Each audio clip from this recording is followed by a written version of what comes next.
Hi. So here is a series of videos where I'm going to run step by step the entire process from start to finish of making sourdough at home, because we're in lockdown and we really don't have anything better to do. So first things first, I need to stop this thing fucking recording. What's this do? This is everything you need to make sourdough at home. Some of these are optional. For example, these are lathes. Are they called lathes? Sharp razor cutty things. And these are for scoring your bread before it bakes. This is what I'm actually going to bake my bread in, which may seem strange, but we'll get onto that later. But otherwise, all you need is your flours, some water that's tepid, a nice bubbly starter, a bit of salt, good scales, preferably digital so you can see the little increments, a dough scraper. I mean, they should usually say, oh, well, you don't have a dough scraper, use something else, but there isn't really anything that compares. There are £5 on Amazon and they just make life so much easier.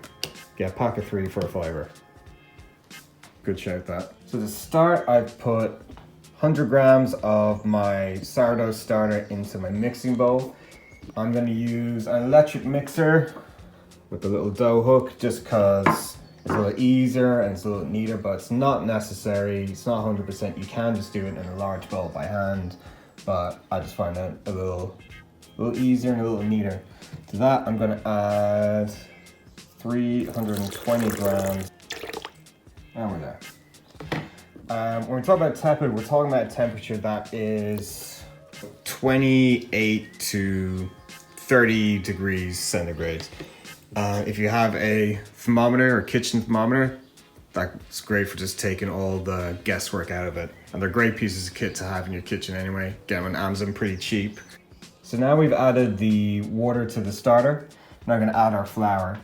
Got primarily white flour and then just a little bit of rye. Quick note about using different flours. Like if your recipe has, say, wholemeal flour and you change it for something like rye or oat flour particularly, different flours have different rates of like absorption. So you might find that the dough is a little bit drier or a little bit looser than you kind of would expect. Don't be afraid to add a little bit more water or a little bit more flour if you think it's going to be a little bit too wet or a little bit too dry.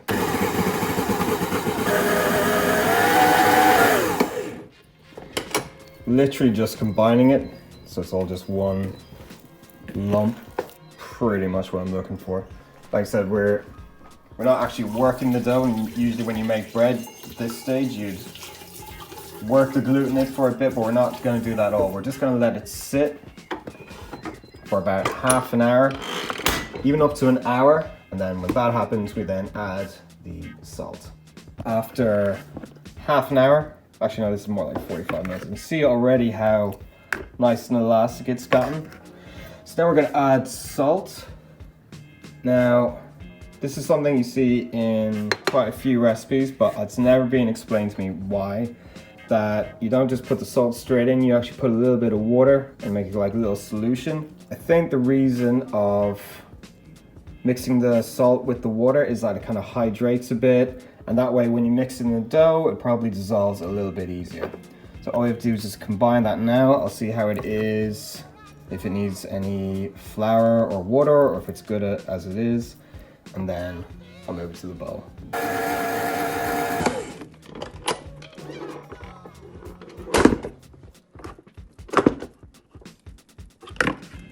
Oh, for fuck's sake. Smooth, elastic dough. So now I'm going to move this into a greased, clear bowl.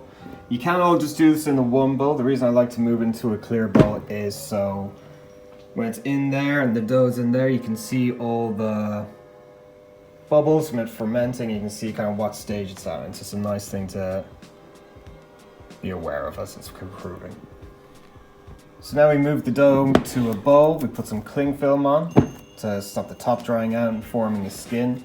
And now we're going to let it proof and start the folding process where we start bringing folds into the dough, which helps bring structure and stability to the mix. Regards whether to leave it, if you've got a nice warm spot in your house, you can do that. But what I like to do, just so I know it's at the right temperature, is again use a handy Amazon gadget. This is generally used for meat thermometer. It's got a probe which then reads out to your little display here. It's absolutely cracking for doing your Sunday roast, but it's also great for letting you know what temperature is inside your oven. So in this oven, I just ran it for about 30 seconds. It's at a nice little 29 degrees, which is actually a pretty good temperature to prove bread at. Anything between 25 to 30. So because it's an oven, it also holds its heat really well. The temperature is going to stay pretty constant for quite a while. And then if it drops too low, you just run it, and then you have a readout here. This is your max temp. So when your oven temp gets above this, it'll start flashing, and then you'll miss a great little bit of kit.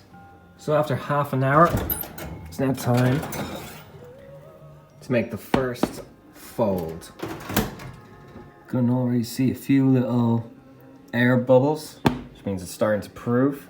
You see it's very loose, which is going to make shaping it very fun later. So I'll just put a little bit of water on my hand, and all I'm going to do, which is very difficult to do one-handed, is I'm just going to take one corner, stretch it, and put it over the other. Turn 90 degrees, stretch it over. And then I'm going to do that with the next one, then the next one, another half-hour rest. I'm going to repeat that process 3 times. So we'll get 4 folds in total.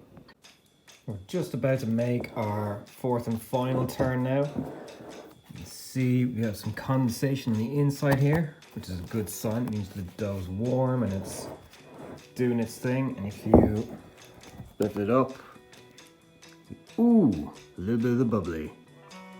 Some nice bubbles forming, so it's a good active dough. You can see on top a few little air bubbles coming up. You should be able to feel difference in the dough from when you made your first to now. See, it kind of comes away almost in one piece. So now what I'm going to do is I'm going to cover this, and I'm just going to leave it alone for about 1 to 2 hours, probably about 2 hours. Finish off what we call the bulk ferment, which is this initial fermentation before we shape it. This is our dough. I'm going to turn it onto a lightly floured surface. I'm going to let it rest for another half hour. So a half-hour rest on the bench with a little bit of flour just on top. I'm going to start making a bit of a skin on top. It's going to help prevent it sticking, and also going to make it a little bit easier to work with. This is enough for 2 small loaves or 1 big one. I'm going to make 2 little small ones.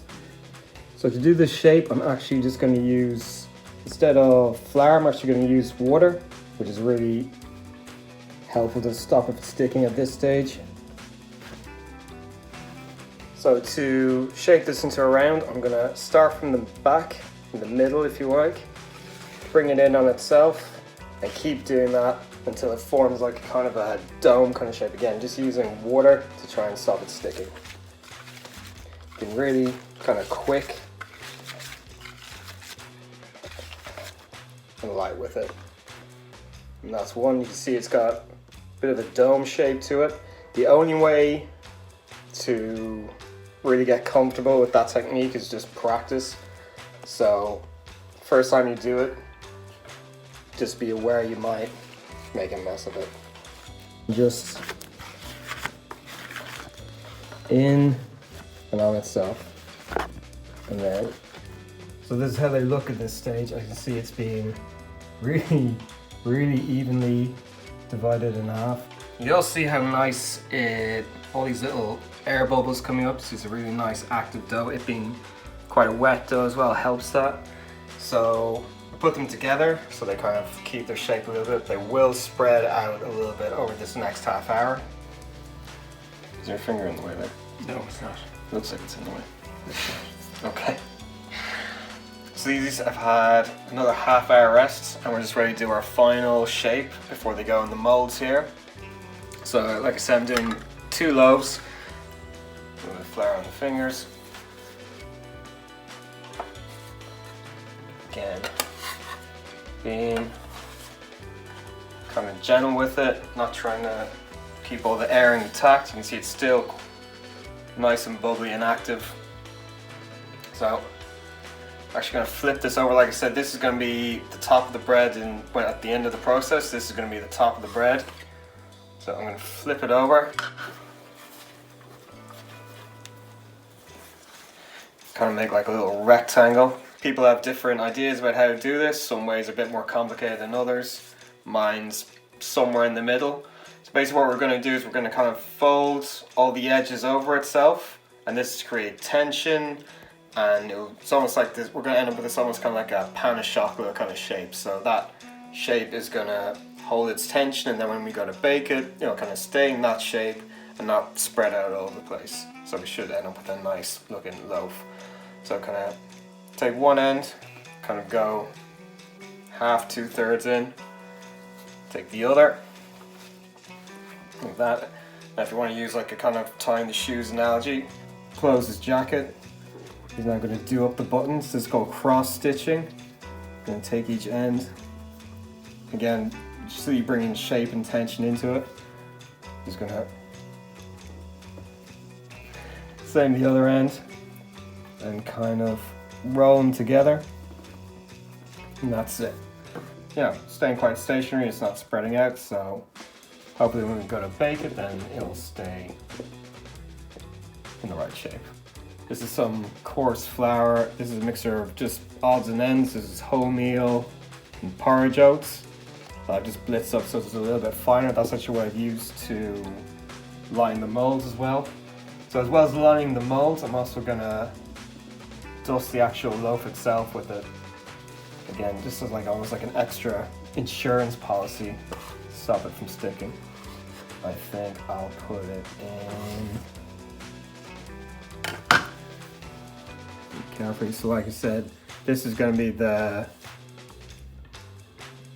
top of the bread. So we're actually gonna go top down into the mold, because when we go to turn this out, we're gonna turn this upside down. So we're kind of putting it bottom side up. And then when it's in there, if you want, you can kind of take one end just to kind of knead it up a bit. One end, kind of bring it in a bit, just to kind of make a nice neat little shape. Same thing, flip it over, make a little rectangle, one side over, one side over. You want to stretch it, but not too much. Again, do a little cross stitch.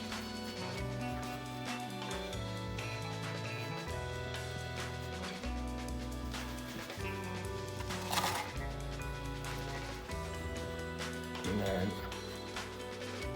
do another little cross stitch just to seal it up. And again, you want to neaten her up again. Take a little edge. That's pretty much it. And that's it. And all we're going to do now is just leave them out for maybe just a half hour.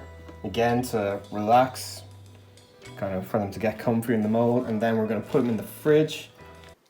So just before the bread goes into the fridge overnight, I thought it'd be a good chance to talk about something I didn't really talk about earlier. And that's the starter itself. How to maintain it, how to store it, what to store it in, and most importantly, how and what to feed it and when. Well, we feed it the same thing that we make our bread with, flour. Same strong white flour, but what I like to use is a mixture of white flour and something that's a bit mealier, a bit more wholemealy, that's got a bit more nutrition to it, so rye works really well. But what I've actually started using recently is oat flour, like I showed you earlier when I was dusting. So in here I've got 30 grams of strong white flour, 30 grams of oat flour. We open our jar. You may think that's a crusty looking jar. And you're right, but The reason why this isn't clean and pristine and all nice is that all these little dried bits, they're a bit of your starter. When they dry out, they actually come back to life when they're hydrated. So when we feed and put back in this jar, even if it isn't spotless, it's actually good because all that activity in and around it helps the starter to stay alive and keep going. If I was to sterilize this after each use, I'll see, what the fuck is that, my finger? Blah. So there only is really one recipe you need to know for feeding your starter. That is just 1-1-1. For every gram of starter, put a gram of food and a gram of water. So in this case, we've split it between two different types of flours, but still an equal amount of food to the amount of starter we're feeding. We're also going to add equal amount of water. Now, what I've done is I actually like to put the water into the jar first, because same reason that I don't like putting starter into a clean jar, because the water is going to take up all these little bits, so it's just going to add stuff, all this kind of little remnants of the starter culture back into the feed. So it's going to be a lot more kind of active than just using plain water. Another major bit of advice, and I think it's really important, is that don't use cold water, or don't be tempted to use cold water thinking, it's going to sit around for a while, it doesn't make a difference. Have it the same temperature that we use to make the bread, so this is kind of, again, tepid, not cold, not warm. If you use cold water, the amount of time that the culture is going to spend trying to get back up to temperature before it actually starts doing anything, before it starts fermenting, is going to take a while. So by putting in tepid water, your culture is right up to temperature, it's going to start fermenting straight away. And particularly if you're trying to revive it, absolutely key. So as I said, we got 60 grams flour, 60 grams starter. I'm going to put in 60 grams of funky looking tepid water. After a bit of a mixy mix, that's what you should come out with. That is your starter fed. All we need to do now is just put it in the jar, leave it overnight to do its thing, ferment, and bubble up. When should I feed it versus when I'm actually going to use it? I have used starters 4 hours after feeding, but that was a bit of a spicy situation and not one I want to repeat. 12 hours is fine, 16 hours is fine. Once you start getting to 20, that's when kind of all the yeast and the food is kind of running out of gas. It gets a bit acidic, has kind of a vinegary kind of smell. So I would go minimum 8 hours, maximum 16 hours. Of course, how warm the room you're leaving to sit around with is going to make an impact on that. But generally, that's what I kind of go by. So if you're going to make your bread in the morning, feed it in the evening. If you're going to make your bread in the afternoon, feed it at night, maybe just before you go to bed. Depending how late you stay up, I don't know. We're on lockdown, anything goes. All right, now that's her fed, and to be left alone for a good 12 hours or so. Now, regards to, just remember that sentence I was going to say, regards to how much you're going to feed this, as in the quantity, just bear in mind your recipe, look ahead to what your recipe is. I knew I was going to need 100 grams of sourdough starter for the recipe I did today, and then you need some left over to feed, so I knew I'd have 80 grams of starter left over, so that gave me a good bit to play around with.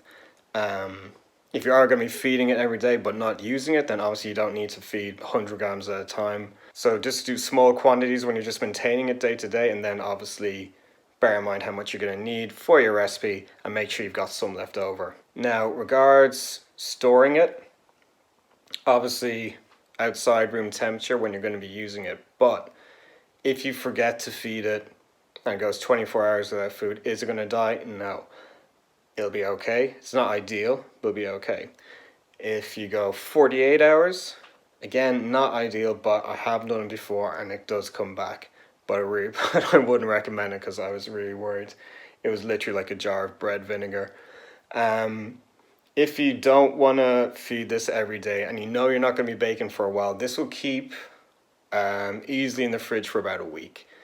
Just give it a feed, give it a few hours to do its thing, bang it in the fridge. Same deal, take it out the night before or the afternoon before for it to come up to room temp and then feed it. And you know, generally within 24 hours it should be good to go. And actually it freezes really well, which is handy. Just put it in your freezer, and then same deal, take it out in the morning, let it come up to room temp, start feeding it, and then within 24-48 hours she should be good to go. So that's if you don't want to get rid of all the hassle of feeding every day. And that's it for tonight, and then tomorrow we bake. So after a night in the fridge, this is our bread ready to be baked. Just initially it looks very good. They don't look overproved, as in like they're not sunken down, they're still kind of got a curve on top, if you know what I mean. Now if something happens and you don't get a chance to bake these the day after you shaped it, you can leave them in the fridge for another 24 hours. They might not spring up as much, but ideally you want to do it the next day. So at the beginning of the video, I had a cruise dish out on the work surface. I've got 2 of them in there now, and as I said, that's what I'm going to cook the bread in. So why am I going to cook it in a pot or a dish as opposed to on a tray or anything else? The simple reason that using this method, which we call the Dutch oven method, where you basically put a dough in a pot or a dish of any kind and put a lid on it, is the best way to kind of recreate the conditions you'd have in like a professional bread oven. Putting in a pot or a dish or even a tray with a deeper tray on top to make like a kind of a cloche system, however you want to call it, by covering it as the bread cooks and that starts releasing its water and steam, that humidity stays in the bread, and that humidity is what helps it to pop up. So go back down to the oven. I've put them in the oven, then turned the oven on, so they've been heating up with the oven full whack.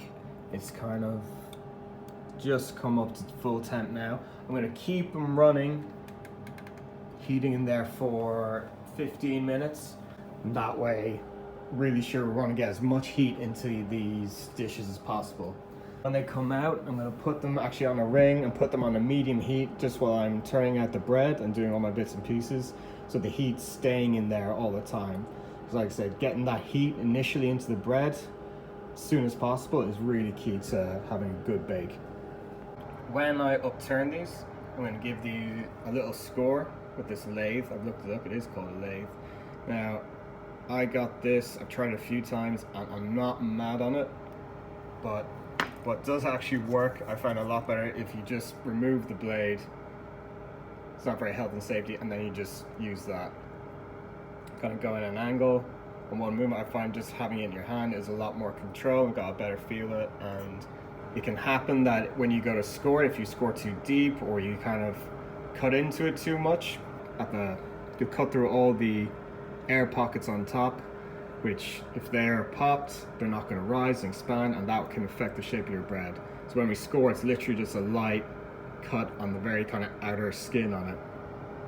And just before I put them in the dish, I've got a brush and some water, and just before they go in, I'm just going to kind of flick, do a little and spray, just give them a light spray of water on top. Again, kind of replicating that bakery oven, pumping water in, creating that steam, getting that bit of humidity in straight away.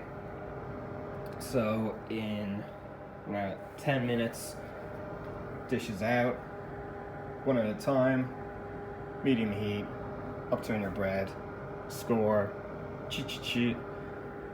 back in, lid on, in she goes.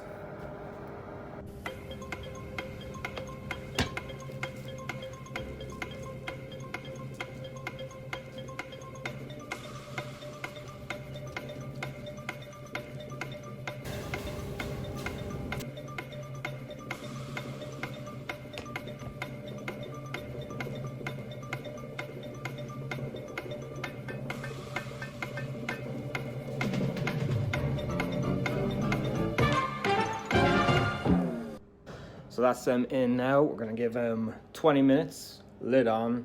Turn the oven just down to about 230. And after those 20 minutes, take the lid off and we'll just leave it uncovered for about another 20-25 minutes until they get a really nice color. But sure, you'll see in a sec. Right, moment of truth. So the bread's out, it's cooled, it's ready for eating. That's after giving another 20-25 minutes with the lid off so it gets a nice color on it.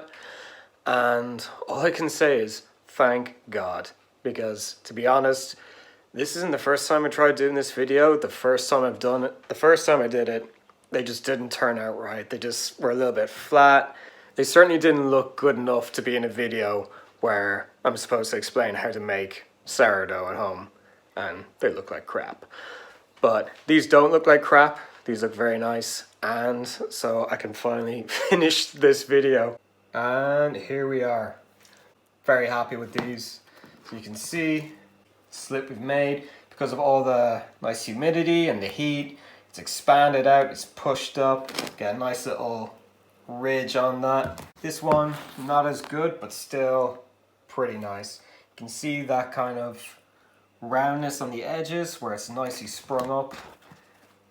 Probably a little bit too much flour in the dusting and the lining. That's just because it's such a wet dough. I really do have a paranoia about bread sticking when I go to turn it out.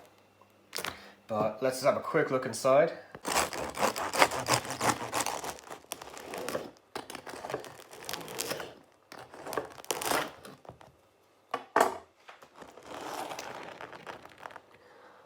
Oof. Thank Jesus, because that is spot on. That's exactly what I'm looking for. These kind of uneven, can I hold it like that? There's like uneven webs. It's not even focused, but doesn't care. You can still see, and I'm too happy to really care if it's in focus or not. That is exactly what I'm looking for. I hope this has been helpful. Hope this explained some things about the process that you weren't sure about. But also, don't take this as gospel. You know, I've been shown many different methods regarding many different parts of the process. If you've never made it before, then just take this as like a basis. And then do your own research, watch other tutorials, read other recipes, and you might discover something that works better for you. And if it works, it works. As long as there's great bread at the end of it, there's not left to say except happy baking. And I don't know, maybe I'll put some ridiculous music on at the end of this. Happy baking.